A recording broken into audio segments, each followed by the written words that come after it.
Welcome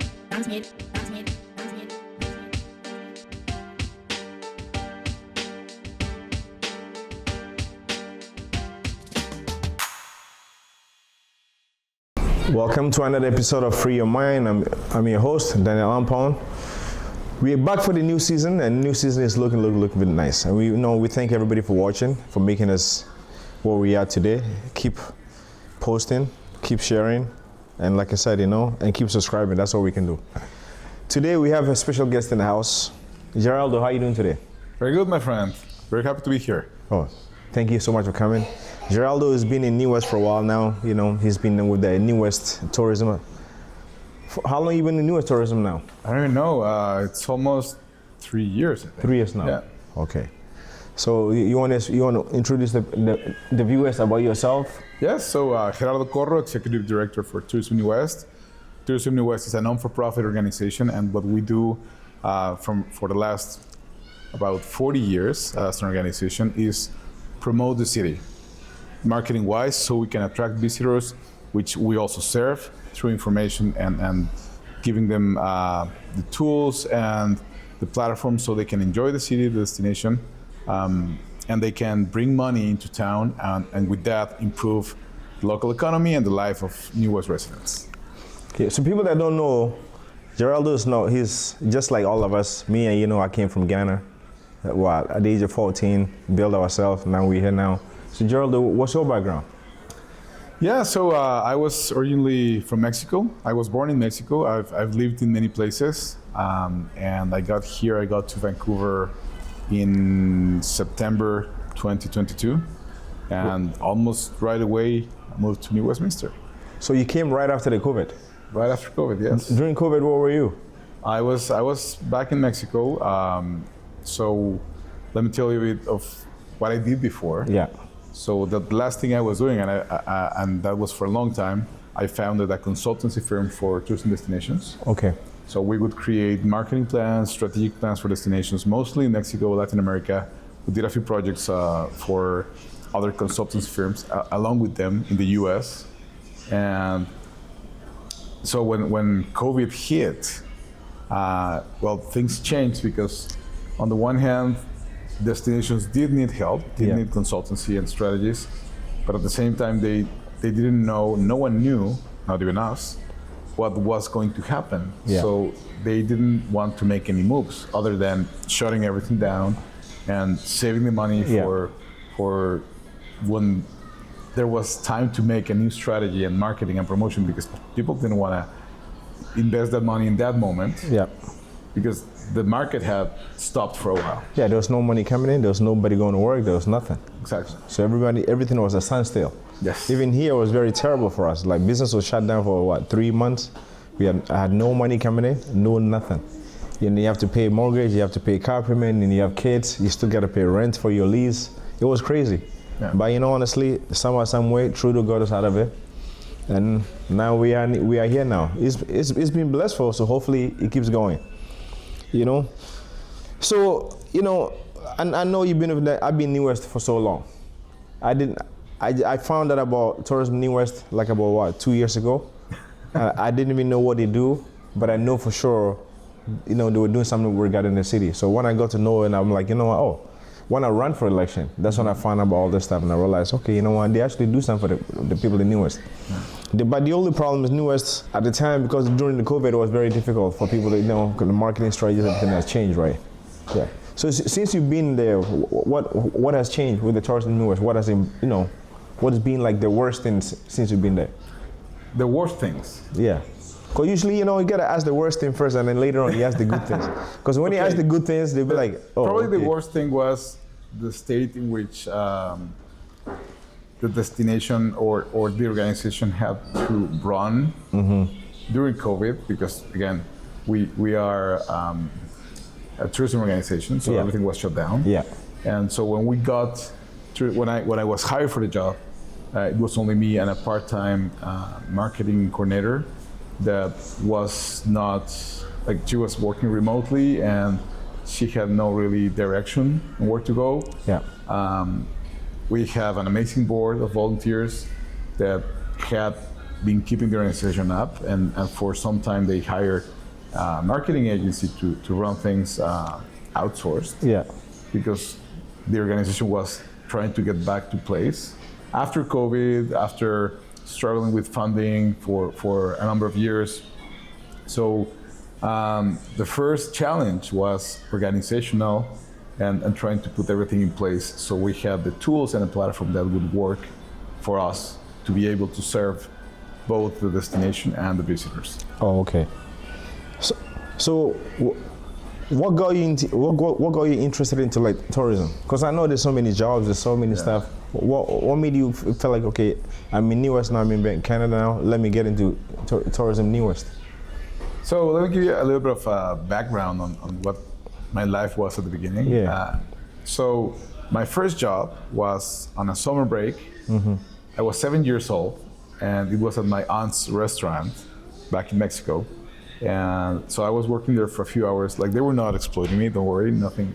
I'm not sure it was legal though, because kids shouldn't be working at 7 years old now that I think about it. In Canada, it's not legal. Anywhere else, it's normal. Exactly. I mean, I was just helping. I was waiting tables, and it was my first opportunity to connect with hospitality. So tourism and hospitality are not the same, but they go hand by hand, right? Mm-hmm. So I had this chance to connect with customers and to do something nice for others. Yeah. And I felt that it was rewarding, and getting to know people that I didn't know before every day, the clients. And I was treated very nicely because I was a kid, right? Yeah. I was also getting awesome tips. Oh, which is nice. So that was working, and then as life went by, I did a couple of projects and engaged in some businesses related to tourism and hospitality, event management, and other stuff. And my family always encouraged me to travel.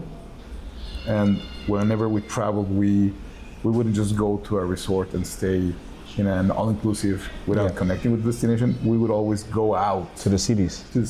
Connect with the people, connect with the culture, try the real food, interact with the real deal. Like, as they say in tourism, step out of the beaten path and go and wander.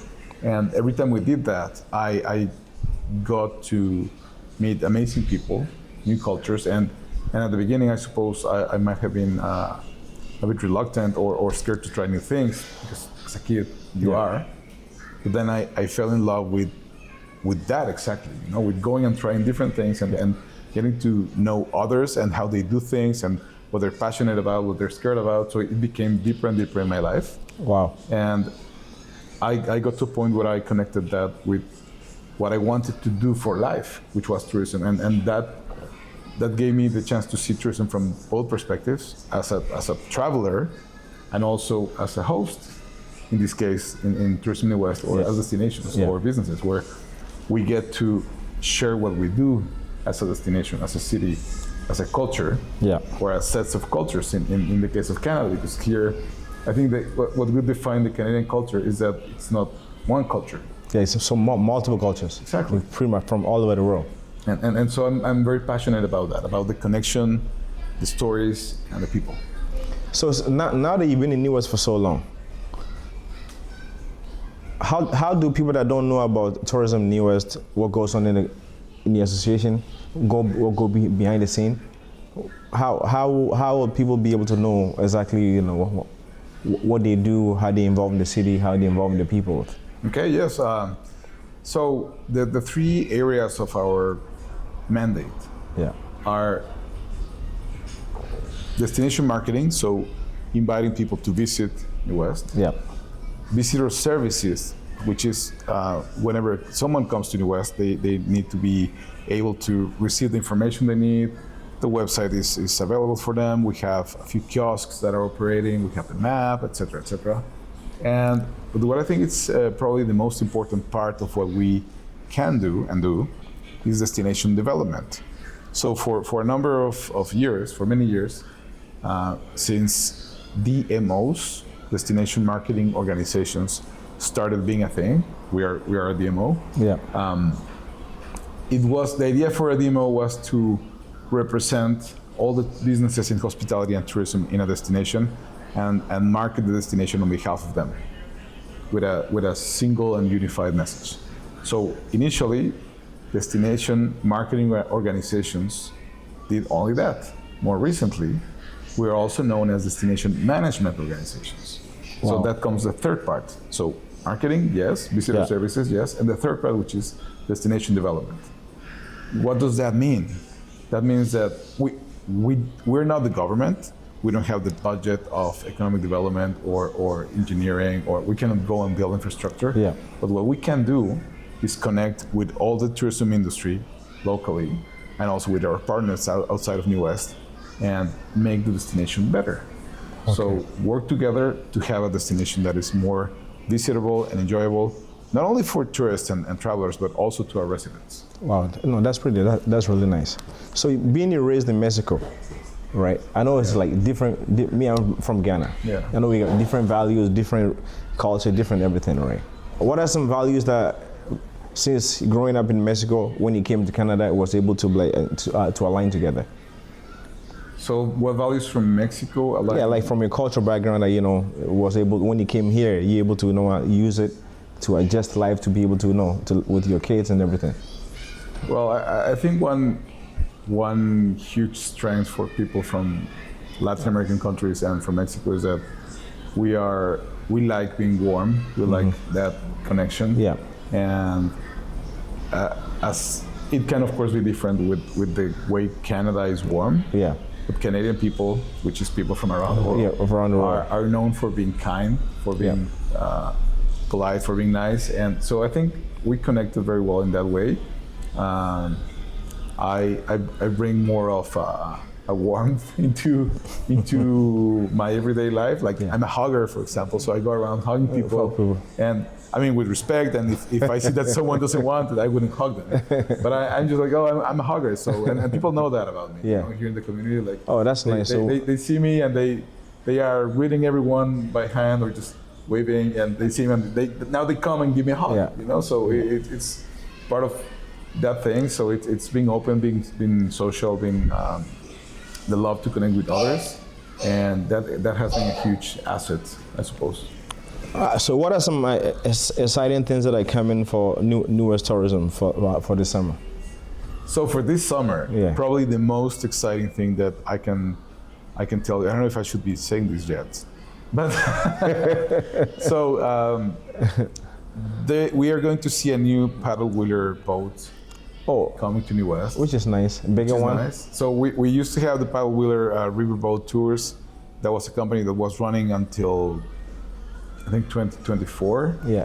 So last year they were not operating, but now it's a new company, not related to the first one, and they are going to be offering tours of the Fraser, and we're working with them to hopefully being able to put together a few services and tours that are very exciting, that are fun to go to for different segments in the market.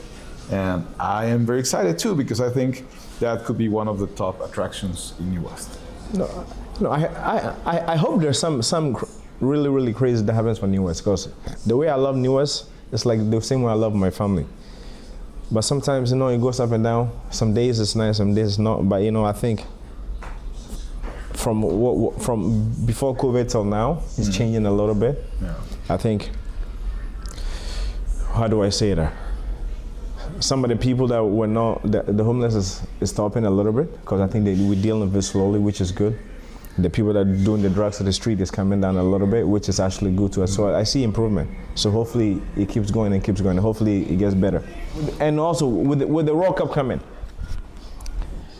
are there going to be any events going on for people to know? In New West? Yeah. Yeah, so the city will be running a few viewings for the games in different areas. Also, we are working with some of the local businesses, and if you're one of those businesses and you're going to be offering anything, a viewing for the game at your pub or your restaurant. For sure, we will be. We'll be having a viewing party here for sure. So here, like anywhere that something is happening, you will be able, and we are going to be doing a call out on social media. So we're going to put together a calendar with all the things happening in New West regarding the World Cup. Okay, so people will know. There's a challenge when it comes to using the brand World Cup and the brand FIFA and all that, because they have a lot of restrictions. Yeah, on what apparently- can be said, what can be used. Apparently, So- they charge you a lot of money if you want to use, say, official FIFA thing. Yes. Yeah. Yes, but right now the city is offering these small grants for people to create some activations. Okay. So that's also an interesting opportunity. They're not too big, but I think it's like a simple thing that people can take and contribute to the overall experience. Wow, which is nice. So anybody that want to have any parties, any event, viewing, please make sure you reach out.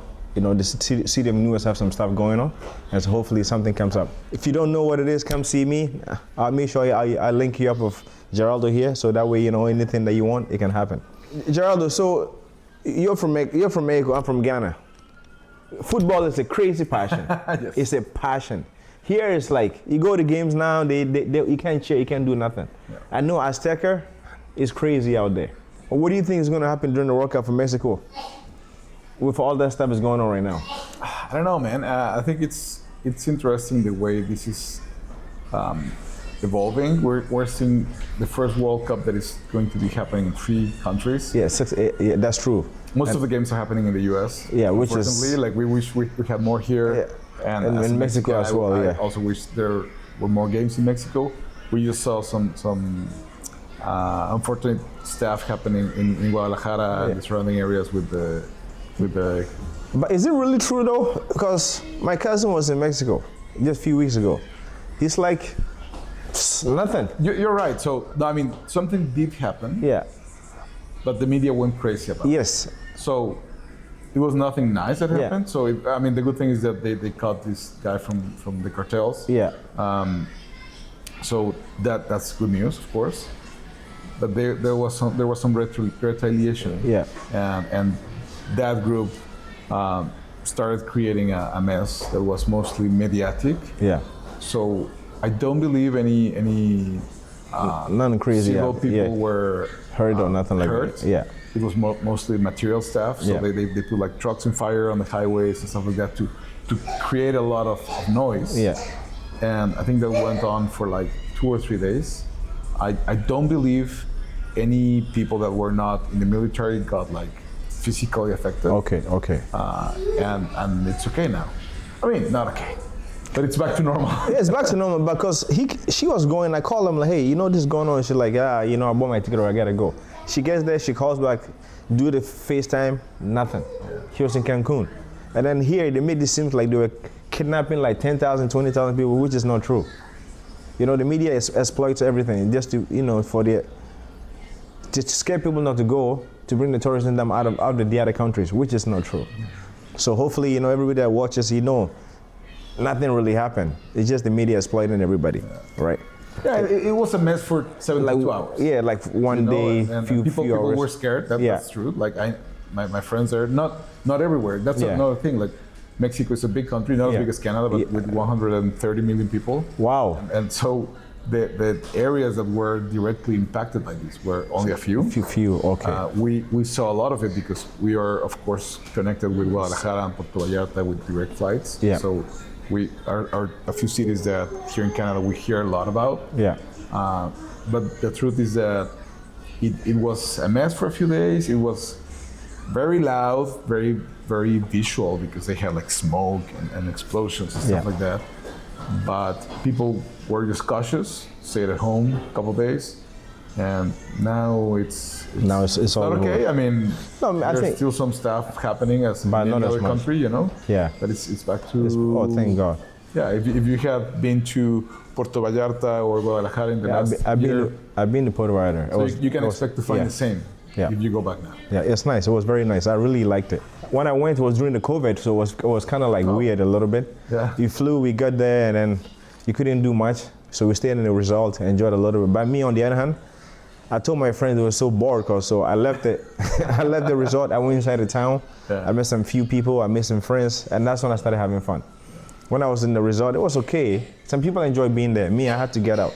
And I wanted to see everything for myself. So, because you know, when you're from other country and you go somewhere else, you want to explore. Yeah. When I started exploring, I started really started liking it and enjoyed it. Yeah, everything was closed. So Yeah. but at least you got good deals, I'm sure. Oh yeah, I got a lot of soccer jerseys. Yeah. Yeah, I went to the pub outside there. I went to the restaurant. I tasted a lot of good food. Yeah. The food inside the hotels and outside, big difference. Yeah. Two difference. Oh yeah. Yeah. Yeah, I mean, if you go to Mexico, if you go, and I suppose same as here, like if you want to get like good food, like Yeah. go out on the streets. That's true. You gotta go enjoy. Yeah. You know, with your background, being raised there, born there, what was the experience like? Because you know when you're born somewhere else, you have different experiences, cultural difference. Like you grew up differently. But you know, with your kids being raised there and you being raised there, any similarities, any differences for their life and your life, what you went through? Yeah. So probably some of the main difference I can see is the way cities work. Yeah. So in Mexico, a lot of things happen indoors. Okay. You know, like you live in a. If you're anywhere from middle class up, you probably live in a gated community, and you have a larger home, and maybe you have your own garden, and like enough space so things happen at your place. Yeah. You know, and here, as opposed to that, housing is so expensive. I know. That the places tend to be smaller, but at the same time, the system and the city offers you everything out there. Yeah. So we have beautiful parks, and we have a lot of activities happening in the cities and community centers, and all that. We do have some of that in Mexico, but here life happens outside, and in Mexico life happens inside. That could be one of the main ones. Yeah. Another one is like talking about like cultural differences, and not really a shock, but a contrast is the way we celebrate, you know? So for those of you who have been to Mexico or who have Latin American friends or African friends, because I think there's a big similarity there. Big time. So we're very family oriented, that's one thing. Yeah. We like big parties, big celebrations with a lot of people that last for long. Not like here. One of my biggest shocks was when we first got here and having my kids invited to a birthday party. Yeah. When I saw that it lasted 2 hours, and that it had like a start time and a finish time. Yeah. And you were supposed to bring the kid, drop them off, and leave, go do whatever you want to do, and then come back to pick them up. Yeah. And then when I have seen the way the parties work for kids here, everything's so structured, and it's like there's a schedule. Yeah. You know, and in Mexico, and it's okay. I mean, it works for them here. It works for Canada, and it's a cultural difference. Yeah. So you have the party starts at 10, and you know that at 11:05 you're going to have the cake coming out, and if there's whatever activity with like I don't know, like whatever they want. If they want to hit the if there's a piñata or something that's like happening at 11:30, and then by 11:50 the kids get their goodie bags, and they're supposed to get moving, so everything gets clean, and the next party comes in. So I mean, it's very structured, it's very well organized, and that's one thing I appreciate about Canada, the organization and structure, and trying to do things in a less chaotic way. Yeah. But at the same time, sometimes I miss the chaos. Yeah, I know. You know, and the chaos in a good way. You know, so in Mexico and Latin America and Africa, for what I know, the parties are very different. Like to begin with, you don't have a time. Like it finishes when everybody want to go home. It's not fun anymore. Okay, everyone goes home. Yeah. Right. So or you're tired, you finish. Yeah. Right. So and as long as you're having a good time, the party goes on. Right. So that was one of the main differences that I found, and the same for going out with friends as adults. You know. Here you meet your friends to go for dinner, and you go for dinner. Yeah. Like that's what determines the time that you're going to be sitting there. Yeah. It's mostly what you eat. Once dessert has been finished and maybe you had coffee or a drink, normally that's the time to wrap it up. Yeah. In Mexico, you go for dinner and that's just the excuse. to go enjoy life. Exactly, and after that, like people stay for long in restaurants. And like here, maybe you finish and they bring you the check and they're expecting you to leave. So somebody else the next party can come in, which organizationally makes sense. Again, like it's part of the structure, it's part of having some order, which I do appreciate. But at the same time, sometimes it takes away the opportunity of connecting in a deeper and more meaningful way. I know, because I know in Ghana the same way. You go out, you go to a party, they say 12, people might not show up to 1, 2, or 3, but then you're there till like to what, 10 p.m., 5 a.m. Yeah. But here you can't do that, because at 10 o'clock, you try to play music, somebody's going to be calling the police to tell them, hey, please, man, be careful. You know, somebody's playing music, come and tell them to shut down. Us as a family, and I think most of the people that I know from Mexico or Latin America, we would never try to impose our culture, never. Never, yeah. We're very respectful on how things are where we go, but we love to share it, which is different than imposing it, right? So it's like I open my culture to you to come and learn and to come and share, but I'm not trying to make things my way. Like I respect at the same time, right? Oh, that's nice. How about do you miss your grandparents, family, sometimes? Yeah, of course. The thing I miss the most from Mexico is family. Family. And how your kids doing it? How are they making it work? Because you know here you might not see your grandparents for a long time. Maybe about every 4 or 5 years. Maybe you travel back every 2 years. How are they coping with it? I mean, they kids are very resilient and they are very adaptable. So I think they handle it well. But whenever we go and visit the grandparents, for example, just saying goodbye again every time it's a challenge, and it's a bit painful for them, for everyone, right? Because you know you're not going to see the family for a long time, or you're not sure if you will see the family again, because that could also happen. But I think kids are the one that feel it the most in that point, but they are also the ones that enjoy the most. Yeah, they can get over it faster. Okay. They are very adaptable. Okay. Is there anything like you like to share from me, like when you were a kid, any craziest thing that you've ever seen growing up at home? Well, I think the wildest thing you've seen. I don't know if I can share that. Probably not, but well, so we did a show for people to learn, educate people about our culture, what goes on in our lives. No, but so we can teach people about it, see what we've gone through. I mean, I always talk about Ghana because going to school, it was hard. Yeah. We get whacked if you're late, you get whacked if your shoes are dirty, and the parents in the neighborhood, they see you doing something, they can even come and, discipline you. Yeah. But here, it's not like that. Maybe one thing that I'm not even sure if it's a Mexican thing. I think it's more like a generational thing that has changed a lot. Is the way we are accommodating and catering so much for the younger generation, which I'm not entirely sure it's a good thing. Yeah. There are many positive aspects to it. For example, I have a memory of going to soccer training after school. That was elementary school. So I don't know, like maybe 5th grade. And we were trained by one of the dads of the school that used to be part of I can't remember if he was on the national team or one of the bigger teams in Mexico. And then he became a dad and he had a different life, but he was training us. So that was awesome. That was very good.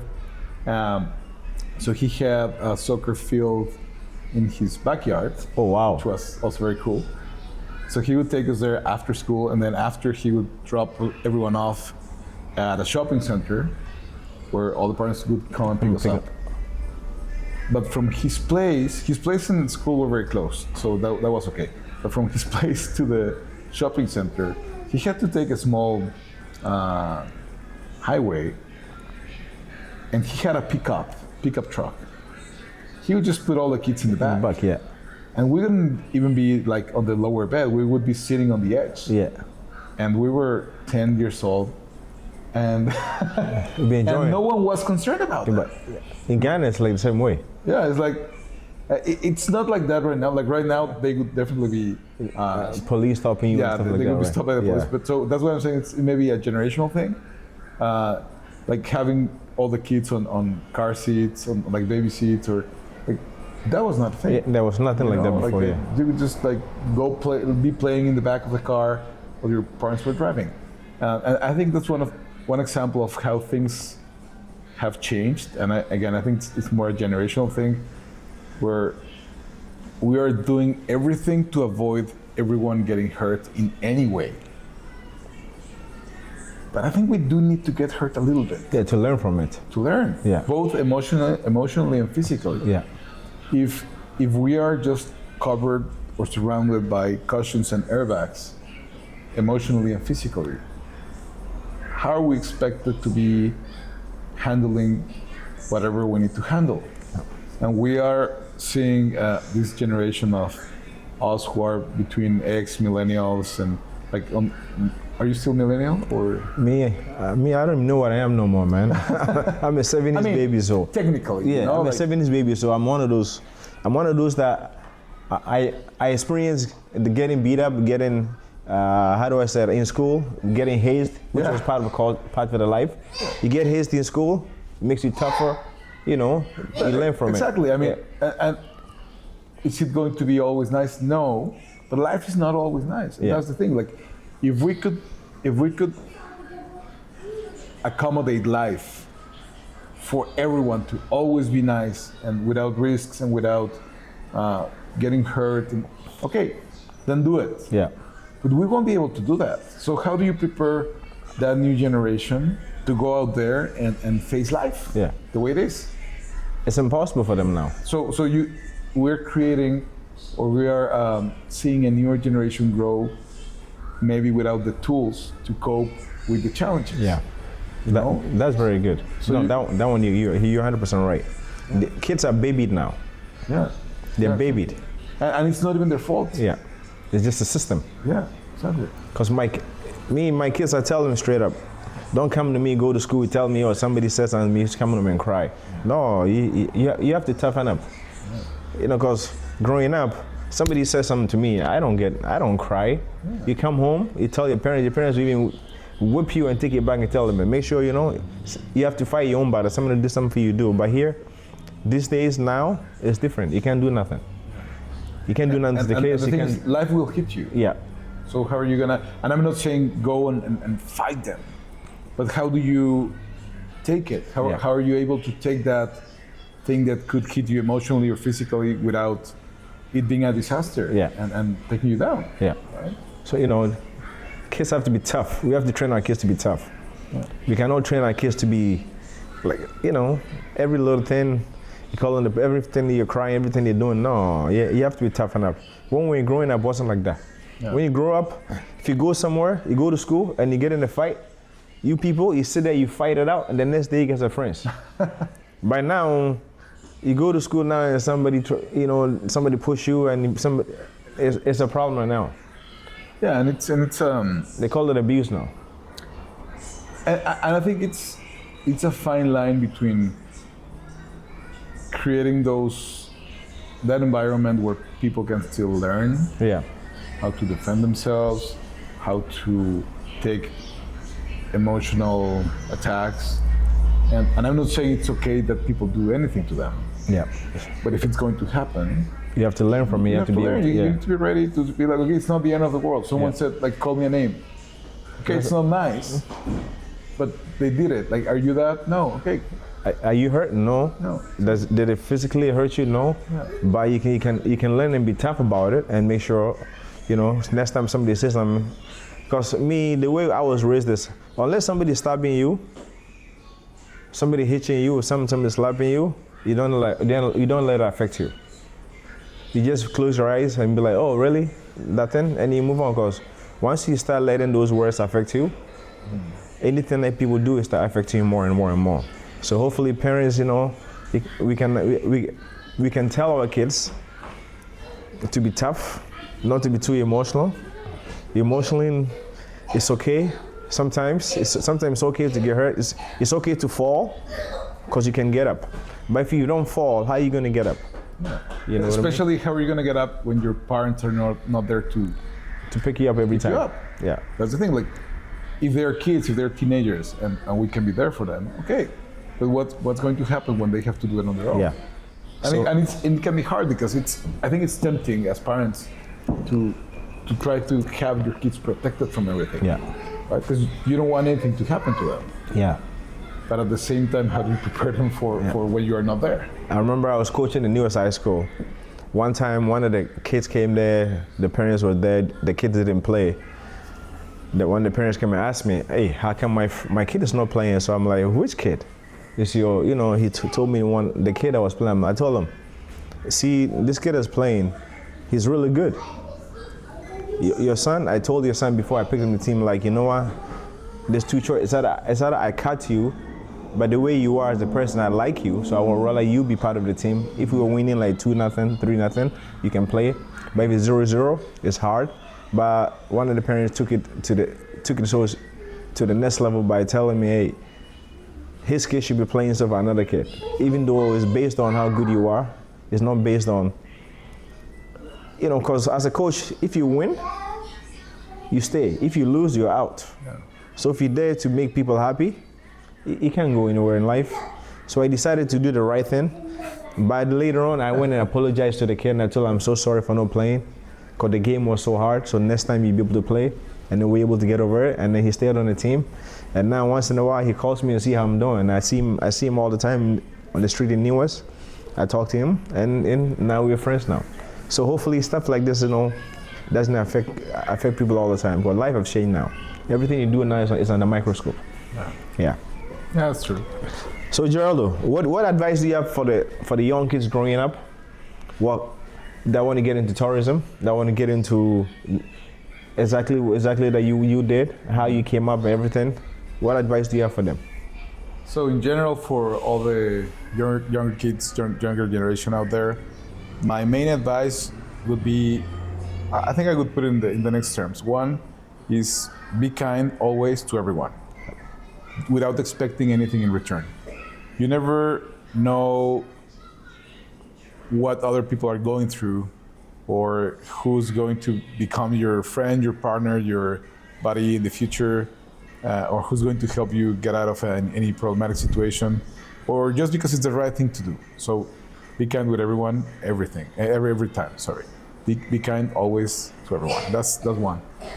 Two, I think you need to think of every opportunity in life as a chance to plant a seed that might grow or might not grow in the future. So you are seeing a lot of immediate success in social media, people who are getting rich, popular, famous, viral overnight. That's not what's happening to most of the people out of the 8 billion people in the world. Those are minuscule exceptions. So think about growing little by little, and it's not a sprint, it's a marathon. So every day, get out, try to be self-motivated, and find the thing that moves you to go and give the best of you. And it's not going to be overnight, but it will arrive, I promise. You're giving the best of you. You are constantly working and doing something for others and really trying to make a change. It will come to you. It might take a little longer than you expect, but it will come to you. And especially for the tourism industry and what I'm seeing out there, what's needed in the industry, in the workforce, we want people who are motivated. So I know it could be a challenge with a lot of the things that are happening in the world now that housing is so expensive, that we see some challenges in society and stuff for the younger generation to be optimistic about some things. Yeah. But life, it is what it is. So you can sit down and just be angry about it and do nothing, or go and enjoy it as much as you can, and that also goes to your profession, whatever job you decide to go for. Try to do your best, because even if it's not the job of your dreams, it might become the job of your dreams by being good at it. So, and also network, connect, talk to everyone. Okay. And one more thing, you know, we did the shows be able to teach people a lesson. Hopefully today you have learned something about other communities, about Mexico, about what goes on in life. Keep watching. We appreciate it. And I was going to ask you one more thing. What do you want to see happen with some of the Latin American countries that's facing a lot of issues? What do I want to see with them? Yeah. What do you want to see? What do you want to see improve? What do you want to see happen? Because I know now the world has changed now. Well, there's a long list, my friend. There's a long list on what I could answer, but what is the easiest one and the shortest one? So that way people because the longer it takes, the harder it is for people to listen. Yeah, I think compassion. I think we need more of that in the world, in any culture, in any platform. Compassion. Okay. So. You heard it from the man. He's been there. He has grown up, Mexico to here. He worked hard, and now he's somewhere now. So, everybody, let's give a big thank you to Geraldo for coming and helping us. We really appreciate it. I know it took a while, but thank you so much. Taking your time out of your busy day to come and give us a hand. My pleasure, my pleasure. And go visit tourismnewwestminster.com. You can find our new merch right now, as you can see here. And if you are out there in the community and you have products that you would like to see featured on our website, reach out. We're happy to help. Thank you. We out.